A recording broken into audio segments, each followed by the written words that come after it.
Wu-Tang Clan versus X-Men, Wu-Tang Clan versus Dream Team, Wu-Tang Clan versus the Ninja Turtles, Wu-Tang Clan against Martin Luther King, goddammit. Happened in the 90s. Yeah, so happy belated birthday, Matt G, the big 4-1, Dirk Nowitzki era. So old, Steve. So old. I Yeah. feel like 41, though. I feel like I've seen a lot of other 41-year-olds, and I'm doing all right. All things considered, no complaints. Everything's been going pretty good, knock on wood. So, had a great B-day. My wife treated me to a lot of stuff. Good food. Got to see a cool movie. Got to go to Top Golf. Swing a golf club around half drunk. That's pretty fun. And all things considered, Steve, I'm making 41 look pretty decent. So I'll You wear take it my well. Ted. Thank you. I appreciate it.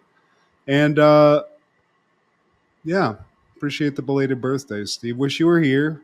We'll hang out again soon. But, as Yeah. always, I smoked one in honor.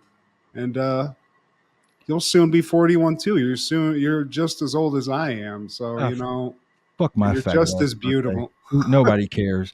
Nobody fucking cares. Next time I come in town, make sure you have time off because there was no connection. There was no time to chop it up. Hey, hold that thought. I got one of my 13 meetings for the day. Make sure you got some time off. I couldn't sit down and have a mano with my friend. Seeing Bill Burr was cool, but like just to chop it up with my homie, talk about life. I feel like the corporations, even outside of yours, I feel like they just take away from life. They are like dream killers, life takers. So yeah, Really took those good vibes and I'm just saying, man. just stomped them out. No, it's still good vibes, but make sure you got some time for a brother, man. Because it's like I got a job, Steve. What am I supposed to do? request time off. You I got don't time got off. a lot of time off. You don't. No. Well, it's time to Why are we rob having banks. this conversation? It's I time for don't me want to to rob. even talk about this. It's time for me to rob banks. Then Shit. I said this live. Yeah, okay. Yeah. Twitch and Facebook. Yeah, I'm gonna rob some banks, and then I'm gonna give some to my friends, and then we'll have all the time. But also, yeah, like a deer in headlights, man. Don't stop now. Like we got a special viewing, didn't we? Over the week we saw Wolverine. Well, you saw Wolverine in Deadpool. Yeah, it was great. Yeah. Okay. So today we're going to be talking about Wu-Tang Clan's one of the best albums to ever come out of the camp. And last episode, I said a half truth. I said that Dream Team was the greatest team ever assembled, and I lied. That wasn't all the way 100,000% true. The greatest team ever assembled is the Wu-Tang Clan. Wu-Tang Clan versus X-Men, Wu-Tang Clan versus Dream Team, Wu-Tang Clan versus the Ninja Turtles, Wu-Tang Clan against Martin Luther King, goddammit. I mean, they're up there. I wouldn't put them above the Ninja Turtles at all, but Man, well, agree the to best disagree. we have to because the best 1-2 punch, in my opinion, is Raekwon and Ghostface Killer. Better than Snoop and Dre, better than Dre and Big Boy, Jadakiss and Styles, Mobb Deep, Havoc and Prodigy. The best of the best, man. The best, Matt. I mean, you're the music guy for sure. I definitely, they're up there too. I mean, in terms of Wu-Tang, those are I mean, Method Man's my favorite Wu-Tang member, but Raekwon to me was I always thought he was the coolest because he didn't have like what I would call, I mean, he does have a big personality, obviously, because he's famous, but he just seemed like more of the low-key member, but he was one of the best like lyricists, For sure. Like Method Man was in your face and very flashy and stuff, and he didn't hide behind the scenes or anything. But I don't know. Well, I was introduced to him later, and I was amazed that I never caught on to how good he was before somebody put me onto it. And believe it or not, man, they actually didn't even like each other at first. They were from like rival neighborhoods, and they fictionalized it, of course, in the Wu-Tang tell-all on Hulu, but eventually, man, they came to, and they actually went overseas. They took a trip to Barbados initially, Raekwon and Ghostface, to prepare for this album, to do the writing. And they didn't like how some of the hotel employees were being treated, specifically the black employees, because colorism, it's everywhere in this world, unfortunately, man. And they said Barbados, man, it's killing. It's killing the mood, just like I did not too long ago. And I apologize. I didn't mean to do that, Matt. I'm just a shitty human being. But they moved from Barbados and went back to the RZA's lab, and that's where they made the magic happen. I never heard that. That's weird. I mean, that's cool that they did. I mean, that's fucking dope that they actually have a conscience and said fuck this shit. It's weird that was going on in Barbados, Yeah, but I mean, it's a tourist trap. But that's fucking. It's not surprising, dude. These guys are legendary. That's a cool ass story, though. They're also nice guys, apparently. yeah. Wu-Tang Clan ain't nothing to fuck with, man. And you know, these kids, these youngins, they'll never understand the momentum, the movement of Wu-Tang in the 90s. It's just a logo now, Yeah. which is Something to weird. wear. Just something to wear at Hot Topic, Forever 21 or some shit.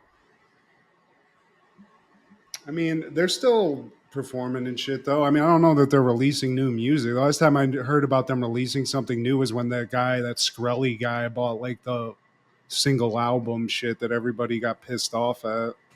Speaking of shitty human beings, yeah, he did that, and he actually had a little beef with Ghostface. They were going back and forth, and you know, Martin Shkreli, he's one of those rich fucks who just thinks that like, hey, nobody can touch me. I'm Teflon Don, but like Ghostface wanted to put hands and feet on the dude, understandably so. What was the beef? Like, just that he's a cunt? That yeah, that's a big part of it. That's yeah. Yeah, I heard there was. I thought it was like him, like not a like. I forget what it was, but no. I mean, fuck that guy too.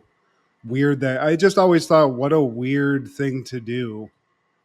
You know, I guess it got him a lot of like views or whatever you want to call that, but it's like to Yeah. release an album that was it good music? I wonder. Has anybody ever heard this thing?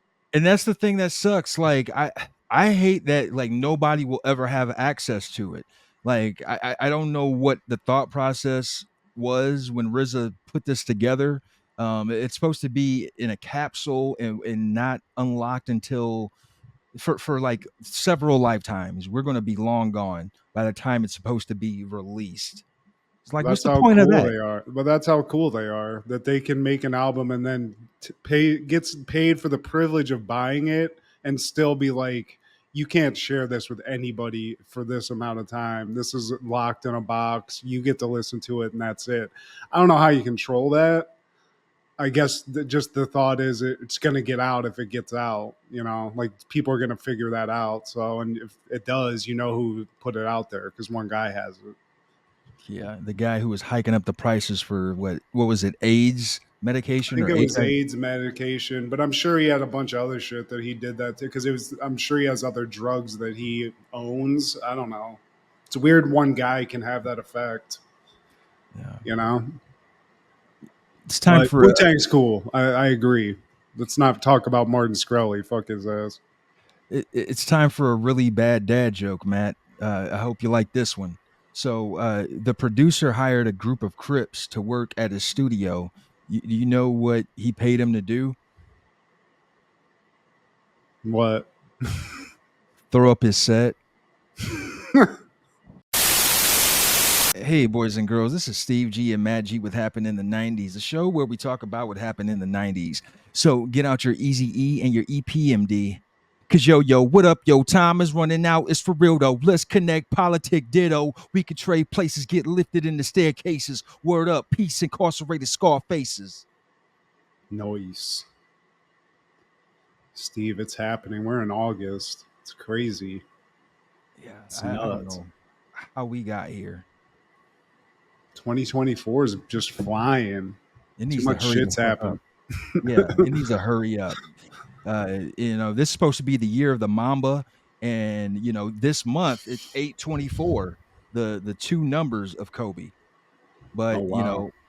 R.I.P. Long live the legend. But man, this year can suck a big donger.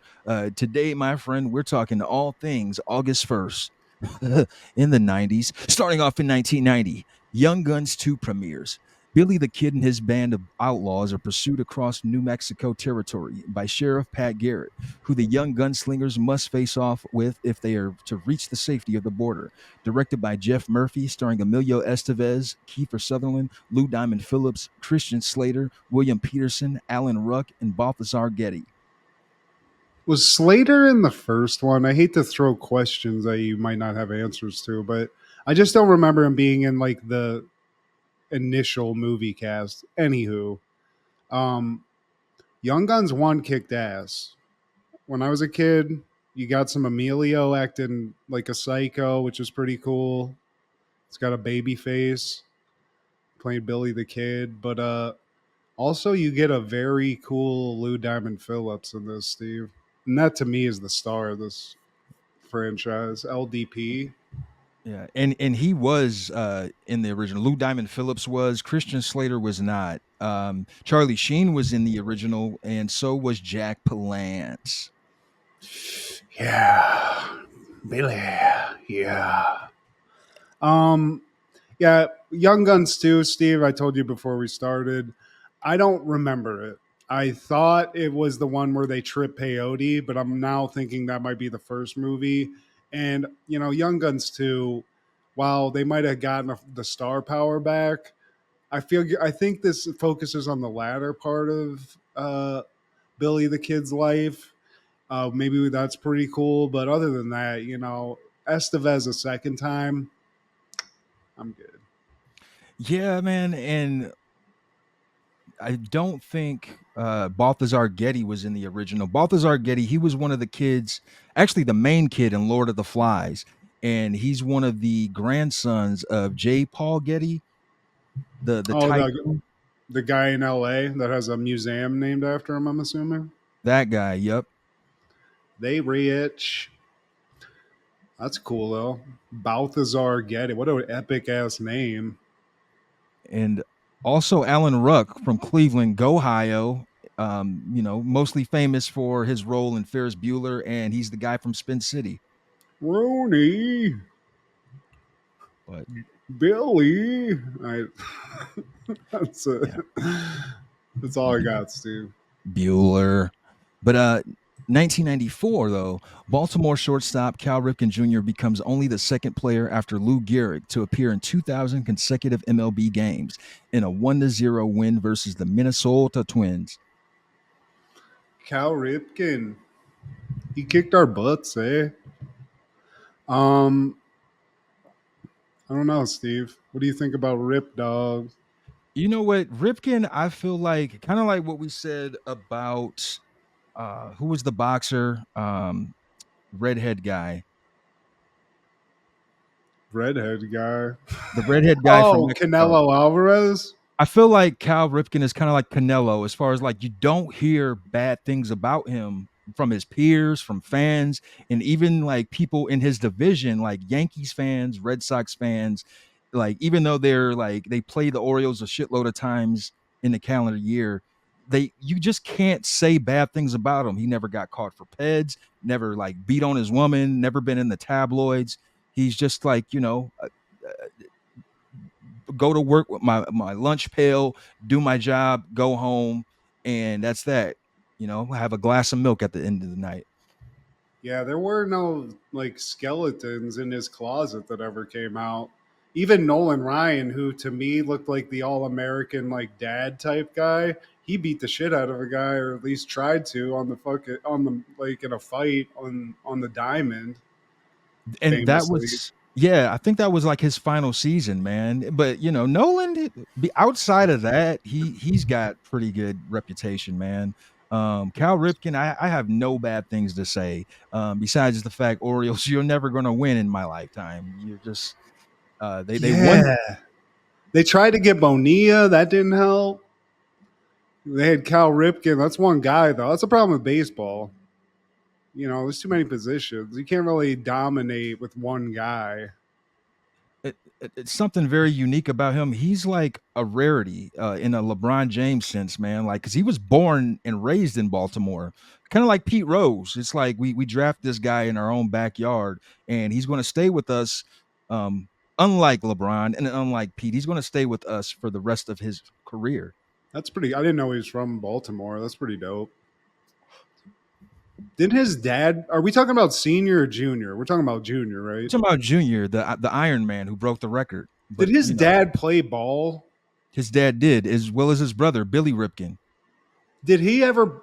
Did they ever cross paths? Is there how many times has like a son and a father? I know the Griffeys did at one point. Did they ever like parallel play? I don't think so because his career, Cal Ripken Sr., he actually was just a manager. Oh, Um, okay, all right. and he was the manager for the Orioles in 87 and 88 when his boy was playing. Um, So his dad was the manager. yes. God, I bet he got harassed. Like, oh, you're grounded. You're in trouble. Fucking Cal, get in here. God damn it. Like,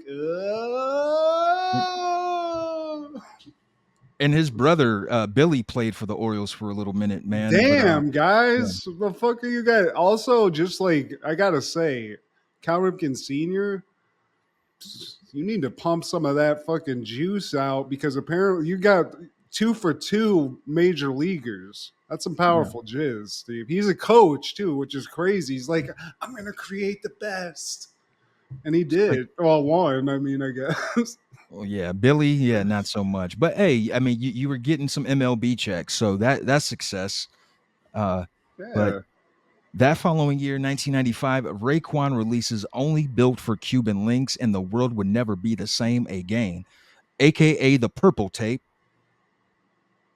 the chef, dude. I always thought that was such a cool nickname. It's not ostentatious. It's just that he's the chef. The chef, man.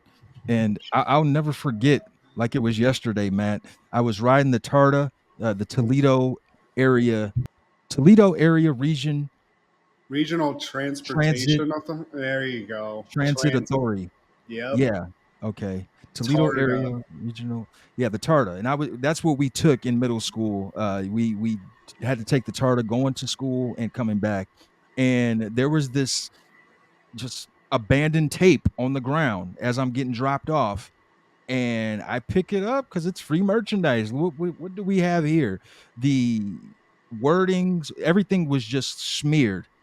Whoever had that tape previously, they played the fuck out of it already. I Burn took it. it.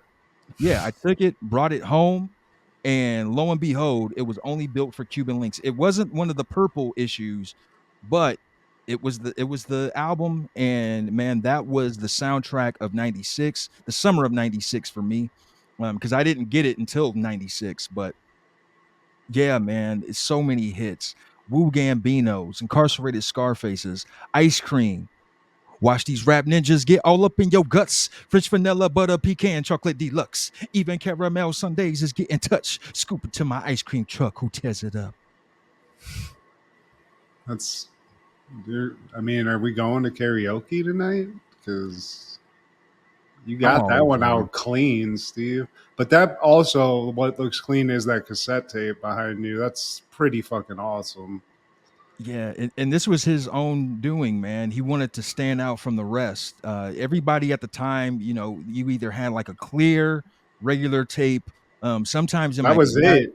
Yeah, Well, white. I guess there was some white. I remember my mom and dad had some white cassettes too, for sure. But yeah. hell yeah, dude. He's like kind of the same mentality that the No Limit cover art had, where it was like crazy colors for the CD case and stuff.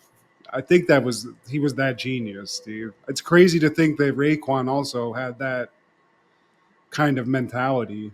'Cause it's like he's good at music. He's also can think like that too. That's pretty fucking awesome. And you could say this album Godfather that mafioso John Gotti appreciation for the Italian Gambino lifestyle because they have so many references to that in this album, man. And one of my favorite Nas verses is on this album, "Verbal Intercourses." And I saw Wu-Tang with Nas and Busta Rhymes in 2022. And I was like, man, they're not going to play this song. It's not even a radio single. It's not even a release. Sure enough, they started the beat and Nas cuts into it. And on that song, it's Nas, Raekwon, and Ghostface Killer. And man, you can't go wrong with that combination. Ghostface Killer to me was just always like an insane personality though. I was like, is this an act or is this a real deal? Is this like who he is? I think it's who he is. I mean, it is who he is. The Wallaby King, man. But 1996, that following year, MTV2 is launched. The first video is Where It's At by Beck. I got two turntables and a microphone. Not my favorite, but I didn't even really. To be honest with you, Steve, MTV2. I mean, they had to create it because they stopped showing videos so much, so that was kind of the answer. Yeah. But I don't know. It was always like the third or fourth option to me. You know? And I find it ridiculous that they started this to bring back that same magic of having music videos on music television. And then all of the fuck shit from MTV flooded over Yeah. into MTV2. And then they had to create another one to bring back that magic. And now it's just like, we're just going to do reality shows and Pimp My Ride and Next and Cribs.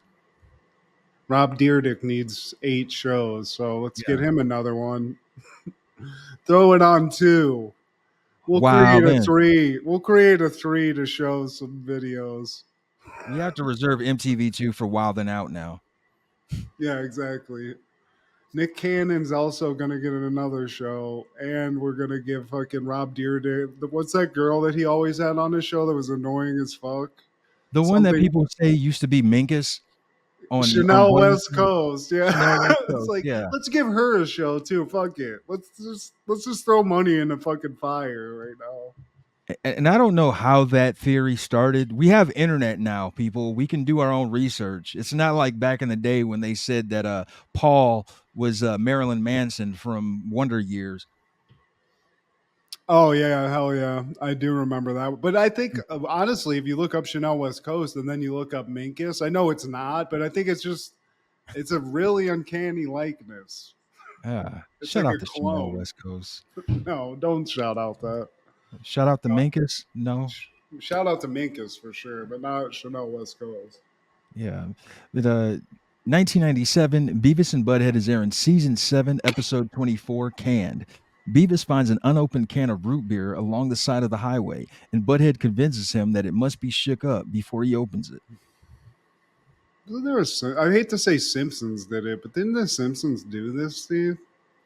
I mean, what haven't they done at this point?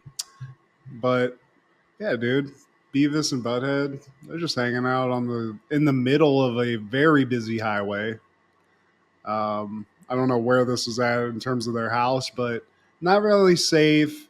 I don't really understand what they're doing out there other than just having a good time, I guess. Like almost like that movie The Program where they lay in the road. Seems like that kind of like energy rush. But you know, Beavis sees like a can of root beer across the street, which Eagle Eye Beavis, and he's got a sneaking suspicion there might be some root beer in that can, Steve. Highways are cool. And so Beavis, he dares life to get to this can of root beer. And like I think a car just barely misses him on his way to get it. Oh my! I mean, he causes accidents. Nearly killed 3 or 4 times, I believe. But he gets there. Lo and behold, Steve, This fucking A&W is fully loaded, not even topped off right now. He can just, it's good to go. You Yeah, know, but it tells him to not open it. You have to like shake it up and stuff so it can be like its best version. And so he's just shaking it, shaking the shit out of it. My arms are getting tired. ow, ow. Then Butthead takes over, and he can't even get one or two shakes.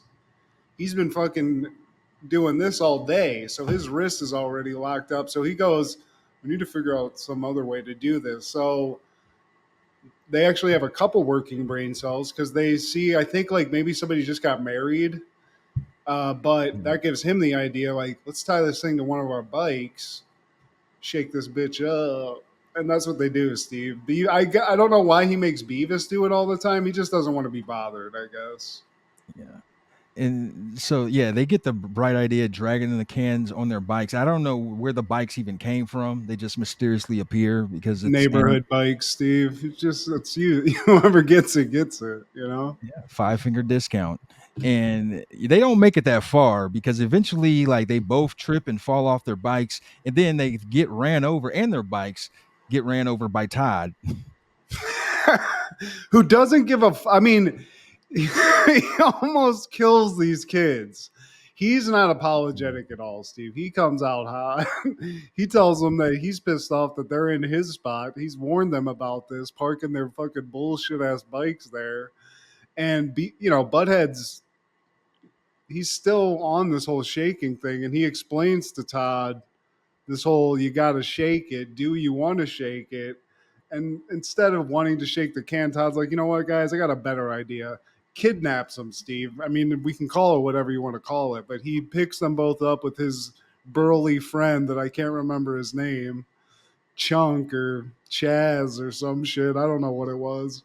Yeah. And they throw Beavis and Butthead in a trunk and just start driving all around, Steve. So I'm thinking 3 felonies at this point for Todd and his buddy. Yeah, and like once they get to their destination, which is just like some isolated area, they take them out of the trunk one by one and they shake Beavis and Butthead. And they It's like just they're leave them trying to there. shake change out of their pockets. But Yeah. I mean, that's pretty incredible strength if you think about it, Steve. Do you think you could pick up a teenager by the ankles and just shake the shit out of them like this in this comical way? Depends on how tall they are. Okay. All right. Well, the one guy, Biff or Chud or whatever his name is, he's all about the business too. He doesn't even really speak up when they kidnap him, but it is what it is, Steve. The can shook. Beavis and Butthead are out in the middle of God knows where. But they still got their can, and they weren't viciously raped by the two guys that took them out in the middle of nowhere in the trunk of their car. And That's a plus. I mean, they got that, so you got to feel pretty good about that. Todd's cool. And so now Beavis can't shake anymore. Says his arm hurts. And he's like, eventually they're just like, you know what? Let's just open it. This is going to make it all worthwhile. It's so epic. He's like, this is gonna make it all worthwhile, and then they snap it, Steve. It's kind of like, in terms of like a money shot, this is just like a dribble. It just bubbles a little bit. Nothing. It doesn't shoot out. It doesn't explode. You know, just kind of a nice, tasty bev at this point. But that was enough for them. They both thought it was cool. You were right. Of course I was, dumbass. Every day was this cool. Yeah. And now the lone video they're watching is Shaggy Bombastic. We live on Montic. Mr. Fantastic. Yeah, Shaggy, Mr. Bombastic. Steve, what do you think? Is it Uh fantastic or? yeah, that's all I need from Shaggy. The what was his biggest one? It wasn't me. I could have Yeah. done without that. I mean, I gotta say, my favorite thing Shaggy ever did, he was in a Workaholics movie recently where he was just kind of like a joke in it. And I like seeing that because Shaggy in real time when we were experiencing it, and it was like a hit. It got real annoying real fast. Steve. I think I watched that movie with you, man. Yeah, on Netflix, I think. Yeah, Yeah, I think we did. I think we actually did watch that. That was the one where they were like hotel workers. Mr. Romantic, Mr. Bombastic. What language is he speaking? If I were ever to score, I'd be like, yeah, this is fantastic, really bombastic. Yeah. I mean, Beavis gets so enthralled in this video that he just starts humping the corner of the couch and saying "Mr. Fantastic" over and over again. Mr. Fantastic. Yeah. Damn it, Beavis, chill out. That's it, Steve. I mean, Shaggy has that effect on, I guess, everybody. I thought it was just the ladies, but I guess it's Yeah. teenage boys too. So watch Yeah, it.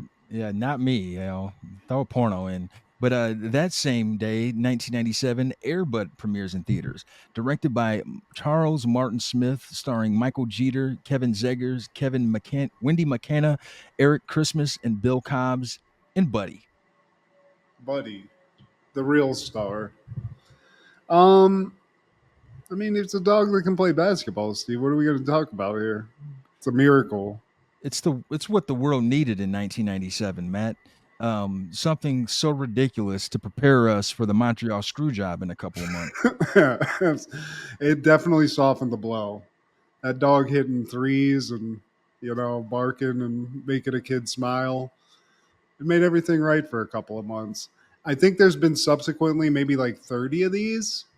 Yeah. So they definitely have really wringed that towel out for all the moisture. But I thought it was exciting. I'm sure it was a bitch to film. I'd love to know more about that aspect of it. But Airbud, it's a free throw for you, buddy, in Yeah. heaven. Yeah, and I don't know if this is a Mandela effect or not, man, because I get various accounts of this being Comet from Full House. Some sources says it's not. Some sources says that it was like Comet, Airbud, and the dog from Fluke. I don't know who to believe, what to believe. What's the proper source? MDubs, Wikipedia, Google, Reddit. Yeah, we need to like a 23 and me on like the corpse. Maybe do a DNA test because I need to be sure. I don't trust anybody anymore like that. Yeah, we I don't need know who definite. to believe. Seriously, man. Yeah, I like to think that it was Comet from Full House and that he was a professional. And, it's like, hey, I know the ropes. I used to play on the Golden State's court with Danny Tanner. Chris Mullen taught me how to do this, how to shoot this on the run J shot. But like I said, I bet there was moments behind the scenes of this movie where somebody in the production's like, somebody fucking hit the dog. Like, it needs to hit the fucking. We've been here 12 hours, guys. This is insane. Shoot the J, damn it. You Yeah. fucking mutt. But also in 1997, Spawn premieres. An elite mercenary is killed, but comes back from hell as a reluctant soldier of the devil. Directed by Mark A.Z. Dippe, starring John Leguizamo, Michael Jai White, Martin Sheen, Teresa Randall, Nicole Williamson, and D.B. Sweeney. And it's got MJ Dub in it, so you know I'm a fan. Um, I feel like this movie doesn't get as much credit as it should because it was a comic book movie. I think they pulled it off great. And this was before, I mean, we'd obviously seen the Batmans and stuff, but this didn't even come from like Marvel or anything. This was, I think, I forget, maybe Image. I forget the name of the comic book company, but the guy who created Spawn, Todd McFarlane, created like this really kind of like adult comic book. HBO did an animated series, but I honestly, I know the special effects are dog shit. I know that's probably not the best, but they do some really good practical effects in this movie, specifically on John Leguizamo because he plays this like psycho clown that one is fat at one point, but then turns into this character called Violator that's like this white. It's just like a weird like lizard demon thing. I don't know how to explain it, but even that looked cool. Like the transformations look cool. Michael Jai White is a beast in it. We even get a Sheen in it for a little bit. We get Sheen in the beginning of it, and I don't know. I just don't feel like it gets talked about enough. I feel like it's a negative opinion I hear about this. It doesn't, man. And I remember seeing this in the theater with my aunt and cousin, and I didn't know that this was like a standalone. I thought it had some kind of allegiance to either DC or Marvel, but this is a precursor, like you said, to all the other comic book movies, man. Even though we had already seen, like, the Supermans and Batmans. And it was more adult. Like it was like it was bloody. I mean, he's a killer who goes to hell and then like makes a deal with there's a lot of like fucked up shit in it. He's Yeah. got a fucked up face. That's the only thing I don't like about this. We don't get to see Michael J. White handsome. He's got like a Deadpool face, like Freddy Krueger style. So I don't, that kind of stinks. But uh, I think we need to go back and watch because I probably, if I'm guessing correctly, what people are criticizing the most are the special effects. But it was '97. Like the shit wasn't gonna look great. Even the best were making some dog shit ass. Watch Phantom Menace. There's a couple of those. It looks like a Windows 95 paint graphic. Yeah, and I mean, for its standards, I think it was cutting edge, man. It got Michael J. White out there early in the '90s, got his name out there as a leading man, and rightfully so. Did he propel off of this as much as I would have wanted, or he would have wanted? I'm assuming no, but they picked the right guy. It was perfect casting. Yeah. Leguizamo, this is probably to me. I mean, I don't know. I'm sure there's other shit out there, but this was like one of his first like more serious things. Even though he was kind of like jokey in it and weird, but he pulled it off. And the character they gave him to play is not an easy one to play. So I don't know. I'm into it. Two thumbs up from Matt G for Spawn. Same for Steve G. In 1999, Sex and the City is airing season 2, episode 9, Old Dogs, New Dicks. Carrie tries to fix some of Big's annoying habits. Charlotte begins seeing an uncircumcised man, and Samantha bumps into an old boyfriend. Hilarity Mm. ensues. Yeah, Carrie. Carrie, don't wear a necklace with your name on it. You look like you look dumb. You look like a little teenage girl. This is very bizarre. But um, she's with Big Steve. We talked about this minute in a very small way. But now Big's in the picture. In fact, he's back in the picture because I think they actually said they took a break, got back together, and Big's got a wandering eye, Steve, and he's not even hiding it. I got to give a salute to the guy because he just is out. He's out with his lady, and he's just like, oh damn, like, oh yeah. I Fuck mean, yeah. you're in New York, and Carrie, she starts off with the narration saying that they say New York are the most beautiful women in the world, and like, I don't know who they is, but I don't know. I digress. I mean, I bet there is, but they don't show a lot of them. A lot of really skinny white ladies that they show, which I was like, this isn't the. There's no variance here. It's a bunch of vanilla ice cream. But there's a lot. I like the oogling that goes on. I like the stereotypical like construction workers and stuff. Just taking a look. I mean, everybody does it, but I'm just saying big. He's not even including her. Like, here's a little hack. You go, man. Look at those big titties. Like me and my wife have that kind of relationship. She'll look at them and be like, "Oh, damn." I'm not sitting there going like having a conversation, being like, "Hold on one second. Oh shit." Like She it's got a fat almost that. ass. Yeah, it's almost that vibe. So, but he's big, dude, and he's living in New York, living the good life, smoking cigars in restaurants, even though they tell him not to. He pulls this whole shenanigans where he's like, you know what, give me a second, and he charms the 5 or 6 people in this restaurant into allowing him the privilege to smoke the cigar in the restaurant, and it just goes to show you, this is what Carrie wanted, this charming man about town, but she's not liking all the little side effects that come with that. But her homegirl Sam is there to talk some sense into her. It's like, look, that's just what men do. It's in their DNA. They're gonna look. Yeah, you're lucky he's not acting on that. And Yeah. Samantha's she's the one you got to trust here. She's the vet. She's been there. She's been to a lot of sexual wars, Steve. She's seen it all, which we find out later. And Also parallel to this, we see Miranda, who is the homely one, the redhead. and she's shacked up with a guy, Steve, named Steve, Yeah. and it's not working out right. She's in a job that she has a day job.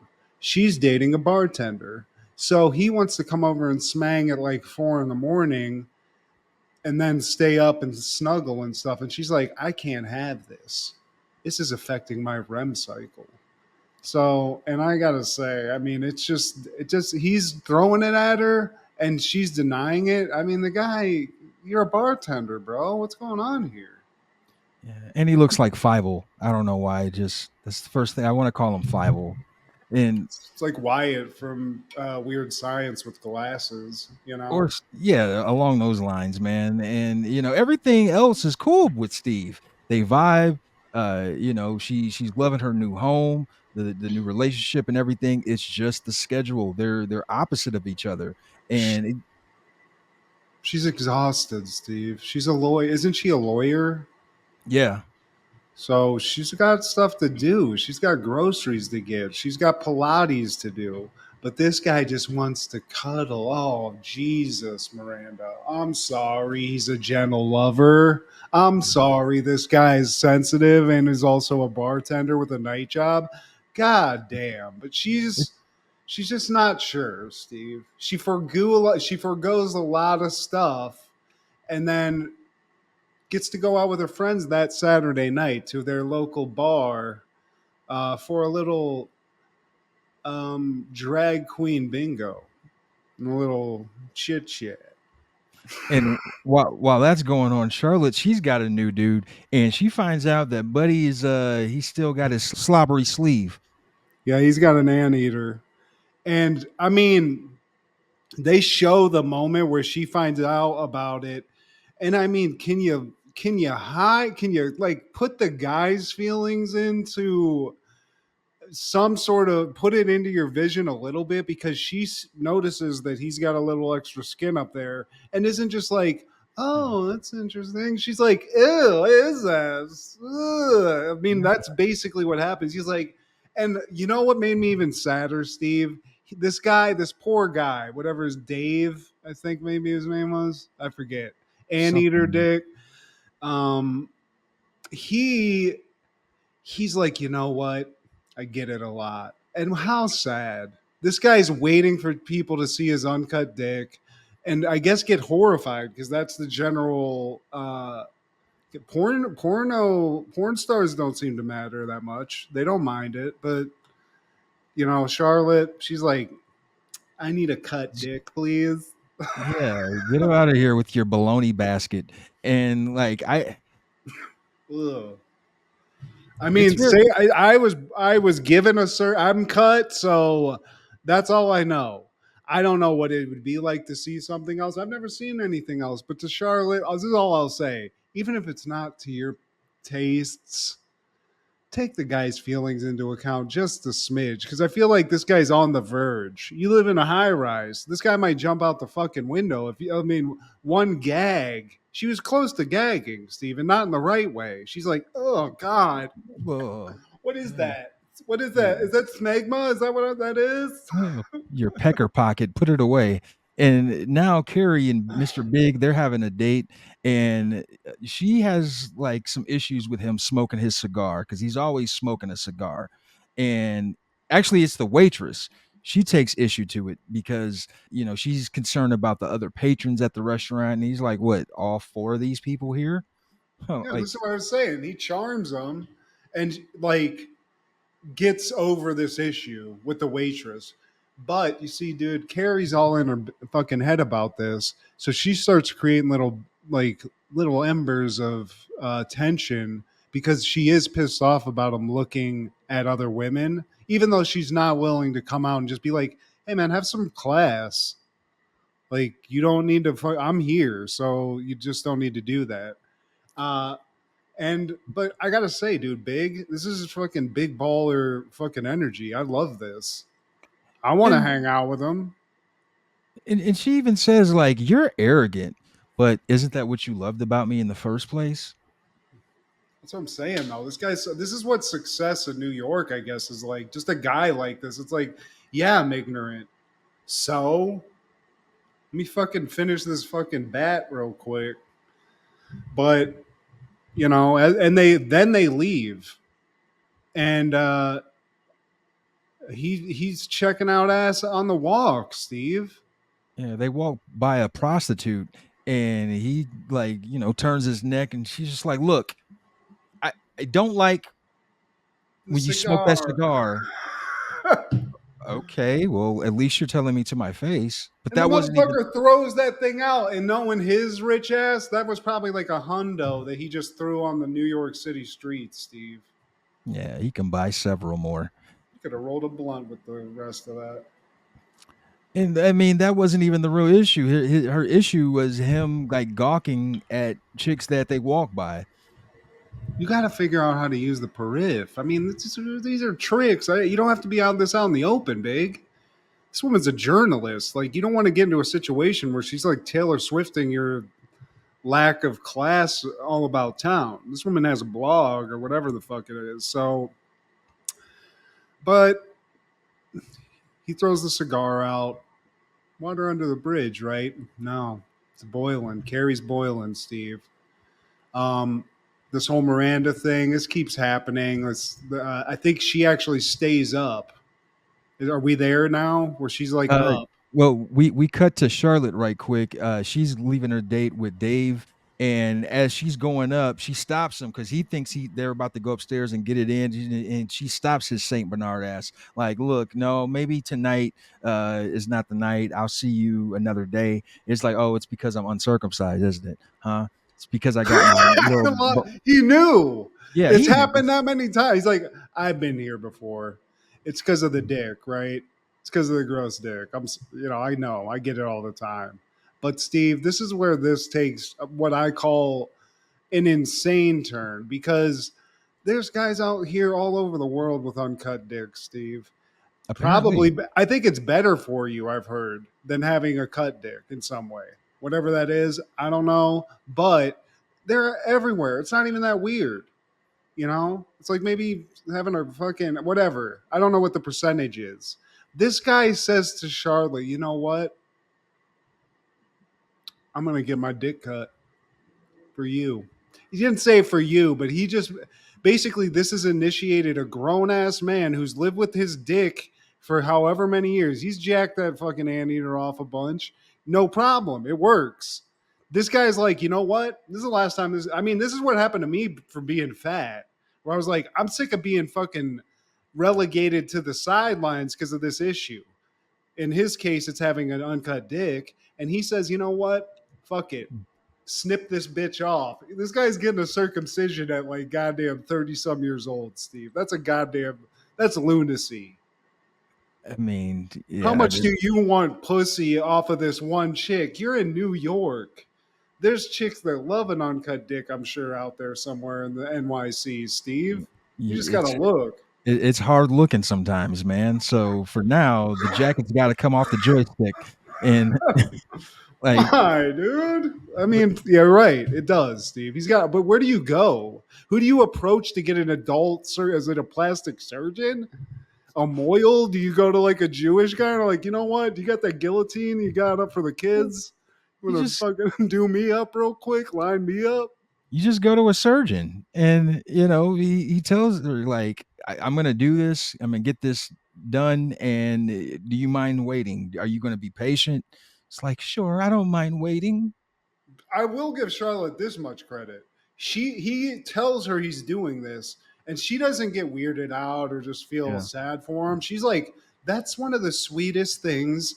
I mean, it is Charlotte. To be honest with you, as a man, this is the sweetest thing a man's gonna do for you, if it truly is. So, dude's getting his fucking dick snipped, Steve.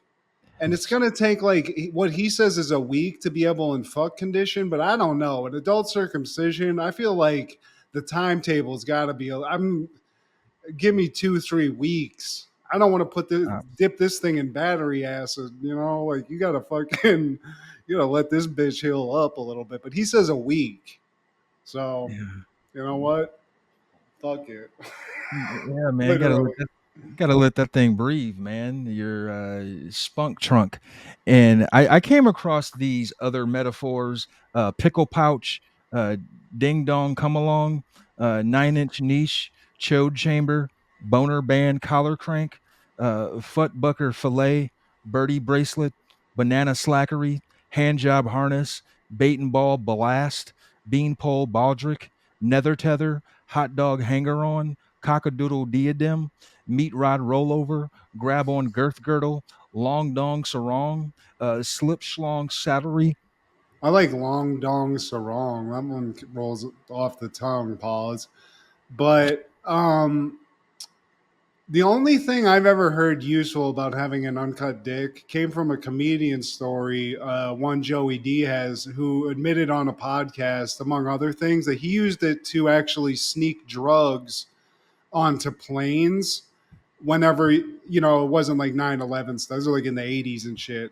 But he would just like put a little baggie in his fucking in the skin and just go about his business. Good to go, Steve. Apparently, I guess if you got enough, you can be a fucking mule. If you got a mule, you can be a mule, Steve. Yeah, man, But rumple that's weird. foreskin. But this guy's, he's literally going to mutilate his own penis to get some more strange. So, in a way, I gotta respect it because he's willing to make the ultimate sacrifice. Oh, salute to Dave. That's his name. And but Miranda, she's waiting on her usual wake up call, and Steve, he gets up right along with her, and he's ready to get it in. He's up and he's up, and they get it in, get to the action, and now he wants to cuddle. Steve. Everybody, I mean, but I guess in some way this is like the bachelor's dream because she's like, how long are we gonna cuddle? Like, she's not about the bullshit. So I Hmm. don't know. Steve's not into it. They go on this whole back and forth. She's honest with him about like the whole time thing because when he comes over, she's falling asleep or asleep. She wakes up to fuck and then she has to get up and work. While about he has to just sleep and go to his night job, or vice versa. So they get to a point where she stays up all night. That's where we're at now in the episode. And she's ready to go. She's like, you know what? It's 2 a.m. I did like 5 coffees. I'm fucking amped. Steve comes over, bright eyed and bushy tailed. He's ready to fuck. And she's like, you know what? Because she's like doing this whole seduction thing. She's got an outfit on. She's probably got rose petals someplace. And, she sends Steve up to the bedroom. She's like, I'll get the bottle of wine. Why don't you get warmed up?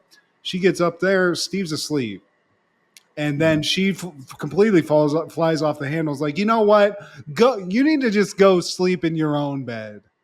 And I mean, the guy just got off work, lady. I get there's an issue, and the cork has to come off. But God, I mean, this guy is tired. I mean, what the fuck are we talking about, Steve?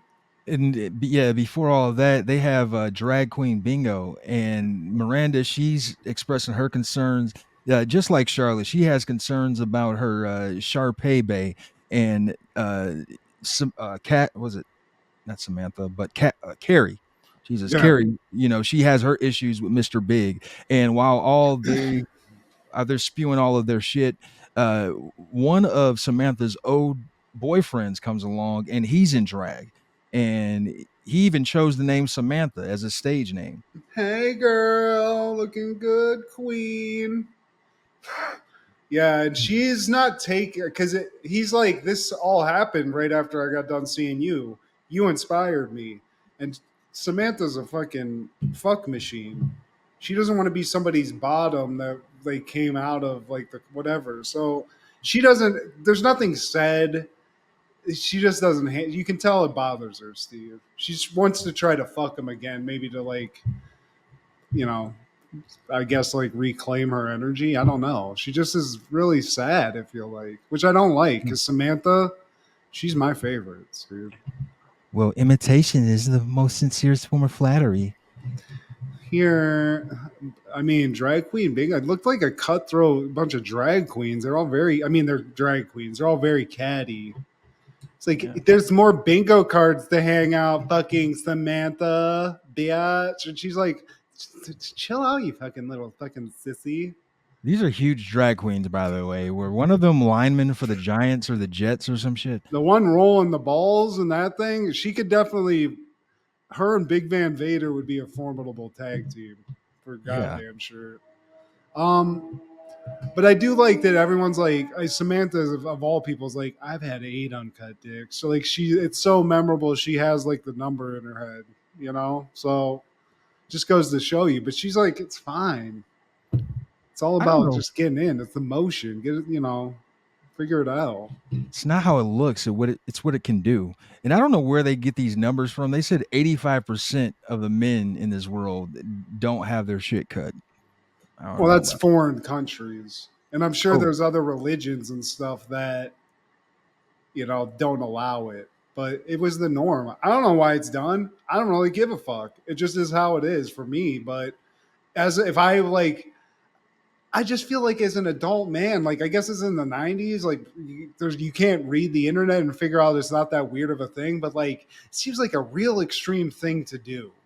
You know, it's that's the unless there's a problem with my dick, I don't want anybody to be touching it in a medical way at all. I want it to be a sexual thing, but no one's cutting skin off for me to get laid. there's sanitary concerns. That's a big thing. And you're going around New York, you're gonna get your dick fucking circumcised, and then you're just gonna go out and slang dick around town. That's just a recipe for something bad happening, sir Dave. And now with Carrie and Mr. Big, she has this whole issue with him never giving her a key. And there's some Or things. staying at her place. Yeah. He's just not. It's not a thing. They don't. She's like, I don't feel like we're a couple. I just come over here and fucking wait for you. You know. But it's Mr. Big. And he likes his bed. My shit's nicer. That would be what my argument is. I'd be like, you live in a fucking shithole. I got a doorman. Enough said. And halfway through the night while they're asleep, Big rolls her out of bed. And Carrie, she's pissed off now. So, like, as Big wakes up, she punches him in the face, like, right jab. Pops him right in the goddamn fucking nose. And Yeah. then has the audacity to still be angry. She's acknowledging that what she did was fucked up, and she's like, and he's like, you know what? I'm going to sleep on my nice ass couch because it's still better than your bullshit. But you can sleep in bed here. I'm going to be the bigger man. The Right. big. I'm being big. I see. Wink, wink. And she finally comes clean. She says, I hate the way that you look at other women. I hate that I don't have a key. I hate that you never come over. She goes real Kendrick Lamar. I hate the way that you walk, the way that you talk. I hate the way that you dress. I hate the way that you sneak this. If I catch a flight, it's going to be direct. He's like, look, physical violence is never the answer. He says something like shitty, and then she's like, fuck it, I'm done. And she leaves, Steve. He's smart though, because before she leaves, she's like, okay, tell me some things that you don't like about me. I'm not falling for that. Yeah, you Because just punched he me in the knows. goddamn face, bitch. Yeah, I that's tried to always get a a setup. 2-piece. I'm good. Men never fall for that trap because that's all it is. It's not a come clean. This is your free pass moment. When they ask you that, like, no, you're an angel. You're perfect. I don't change shit. Yeah, you gotta be a real dumbass to fucking fall for that. But this is big. This guy's a deal maker. He's not gonna fall for that, and he sends her on her way. And that leaves Carrie sort of in a lurch here because she's just now struck the man that she's in love with. And I think they go a few days without communication, Steve.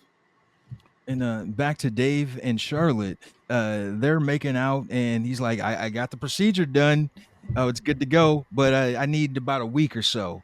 And as they're making out or about to make out, it gets hard. And he's like, oh, Again, dude, this is, I mean, fuck. So he's like, you know what? You need to go because I just can't control this thing. So let me go put this in some ice. I'll see you in a week. yeah, put it on ice, literally. And back to Miranda and Steve. Then that's when she's trying to serenade him, and she invites him over, and Step into my fiery crotch. yeah, she's got wine prepared, and she's got the rose petals, the whole nine. And once Steve makes it to the bedroom, he's passed out. and they get in a fight, Steve. And it ends with Steve leaving. I don't remember exactly what she said. I think she brought up the points I've been bringing up this whole discussion. So Steve Yeah. takes it badly. He's like, you know what? I'm a bartender. I don't need to be dealing with some other people's fucking crazy mental bullshit. I'm out of here. Bye. And then she goes and has like a little fit on the bed and starts being like, I miss Steve. I Why did I really like drive him away? He just fucked the shit out of me and wanted to cuddle all the time. I really like women. But now Charlotte, she finally gets her chance to check out this new merchandise. And she says it's perfect. It's kind I of mean, like dude, as a guy, if a chick says that, that's just gotta feel great, Steve. I've had some great compliments given to me by women, either before or after the act, and it feels awesome. But to have somebody go, "It's perfect," I mean, where do you go from here? you're Dirk Diggler now. You're gonna. I mean, that's got to be a boost for that. So, and it was Steve because she says it's perfect. Then we cut, and they're having a fucking smoke, and she's about to fucking. She's making plans for the wedding. She's like, let's hang out this Saturday. He's like, wait, do we have plans? And she's like, no, but I just thought maybe we could do this or that. And he's like, hey. I don't want this to be a big thing. What a big thing? I Yeah, want my big thing to not be your thing because basically I need to take this little pony out for a ride, baby. Test yeah. drive it because this is all new to me. This uncut dick life that I'm living now. It's fucking. I want to see what the world has to offer a man of my perfect dickness, as you called it. I just unlocked a new character and I want to show it to all the players. This is the last time they see each other, by the way. So bye bye, Dave. And now Big, he shows up at Carrie's and he has a shiner. Yeah, I mean, he got fucked up, Steve. And Carrie can clearly throw a nice right cross or a sucker punch. I don't think he was expecting it, but she's like, sorry. And I gotta say, Carrie, what's her name? Sarah Jessica Parker. Yeah. I'm not very attracted to her. She's a beautiful woman, but I gotta say, when he shows up and she's in this little like whatever the get up she's got on, it's like a little athletic joint and whatnot. She's wearing like an Elmo shirt, I think, or something, like some kind of Sesame Street But character. it's like a jersey type, and she's got some like little short shorts on. She looks hot, and she's got a nice tummy too. But they start getting into it, and Carrie apologizes. Big's like, whatever, I'm coming in here for a minute, and they get in an argument, and then they sort of have like this fun little like. I mean, it's kind of an argument, but he's like, "Oh, this is a negotiation, right?" And he's like, "I guess I'll have to stay the night." So she gets what she wants. He gets to act like a baller, and she can ice up his eye and ice out on his dick after she rides it all night because that's what's gonna happen, Steve. And now her sheets smell like cigars. Um, so back to Steve and Miranda, he calls her from a payphone and he says, "Do me a favor and go to the window. Now look up." And it's a blue moon. It'd be funnier if it was just him on the ledge with his dick out. No, look up. Oh my god. Yeah, but he's sweet. And he's like, I just wanted you to see it because I think it's beautiful, just like you. And she's like, oh my god. And he's like, you know what? This is it. This is Steve calling you. I don't know. That's Steve is okay. This is Steve. And he's like, just saying. And she's like, you know what, Steve? Why don't you come over after your shift? Wake me up with that dick. And they did it at night. They did it in the morning. They did it all day. And Miranda was late for like an hour and she didn't care because she was getting dickmatized. She was doing some pro bono work. Pro boner work, Steve. Pro boner. Yeah. Yeah, but like Miranda, uh, I don't know. Also, Sarah Jessica Parker showing off some nips in this episode, Steve. I don't know if you caught that, but that one nightie she had on, Sarah Jess was showing off some pepperones. So Some shout out. little pepperoni nipple. And, any callbacks, honorable mentions, or cake or sores? I just have to say, I'm not going to spoil it, but if you like the Fox, like the 90s comic book movies that came out, that we kind of grew up on, that walk so all these movies can run now. Go see Deadpool because is it a 10 out of 10 movie? No. But does it scratch the cameo itch that everybody always wants with these comic book movies? Absolutely. So, and there's one I spoiled it for Steve, but I love seeing that guy back in a Marvel movie. It was so good, and I mean, I don't remember him playing Blade as like. It almost seemed like over the top. I ruined it. I just bleep that, Steve. But the man did a great job, and that movie's really fun, especially if you grew up with those '90s properties. So go see it. Deadpool, Wolverine. Sorry, I What spoiled some what of it. what stopped it from being 10 out of 10?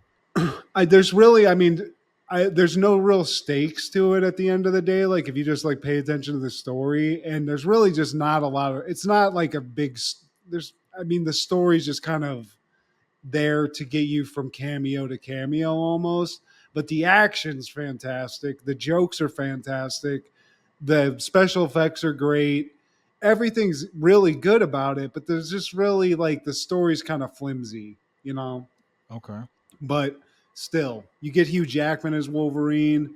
Deadpool, Ryan Reynolds was made to play him. He plays him great. And the cameos that you get, and even the villain in it, it's one of the better comic book movies that's come out in a long time. And it's just like fun. It really is a buddy like comedy movie that they've just jammed all this Marvel shit into. I know Ryan Reynolds mentioned Planes, Trains, and Automobiles. It's like a lot of John Candy movies from the '80s were like sort of a reference and an inspiration for this, which I thought was really cool. Right on, man.